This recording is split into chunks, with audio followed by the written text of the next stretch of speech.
Ny mety TOETRY ny andro any an-dranomasina ny alahady fa 10 volana Novembre 3 amen'ora maraina hatramin'ny alatsinainy fa 9 volana Novembre 3 amen'ora maraina.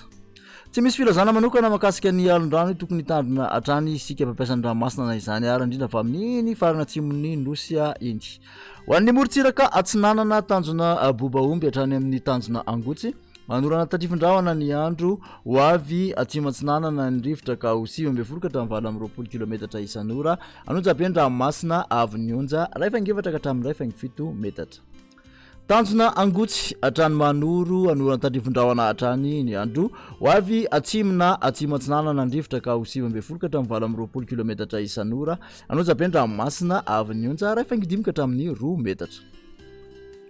Manoratra ny taolany andro anorana tadrivindrahona mahalana ho avy atsimatsinanana ny rivotra ka ho 7 ka hatramin'ny 20 kilometatra isan'ora hatratra fito amin'ny 30 kilometatra isan'ora indraindray manakaiky ny taolany andro anonjaben'ny ranomasina avy ny onja raifangitelo ka hatramin'ny 2 fangevatra metatra isy alon-drano avy atsimo. Taolany andro hatrany amin'ny tanjona vohimena andrahona tsokotokony ny andro ho avy atsinanana ny rivotra ka ho 220 ka hatramin'ny 520 kilometatra isan'ora anonjabena herin'ny ranomasina avy ny onja manodidina ny 2 ka hatramin'ny 3 metatra isy araka izany ny alon-drano avy atsimo. Morontsiraka ndrefa fanatanjona vohimena hatrany amin'ny tanjona ankaboa andrahona amin'ny sitokotoko na ibalika ny masoandro iovaova ny fitsokony rivotra ka ho 7 ka hatramin'ny 20 kilometatra isan'ora ny avara sy toliara ho avy atsinanana kosa na atsimatsinanana ny akafa ka ho 20 ka hatramin'ny 520 kilometatra isan'ora hatratra 2 amin'ny 15 kilometatra isan'ora indraindray manakaiky ny tanjona vohimena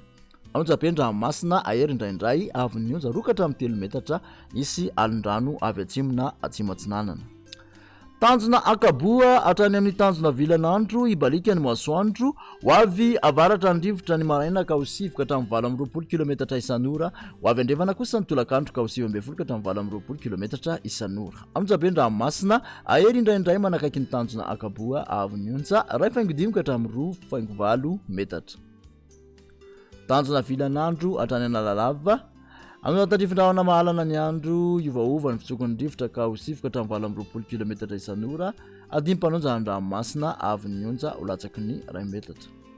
Analalava hatrany amin'ny tanjona bobaomby isy orana tadrivindrahona mahalana iovaova ny fitsokony rivotra ka ho 7 ka hatramin'ny 20 kilometatra isan'ora ho tony na adimy mpanonja ny ranomasina avy ny onja 8.9 ka hatramin'ny 8.9 metatra.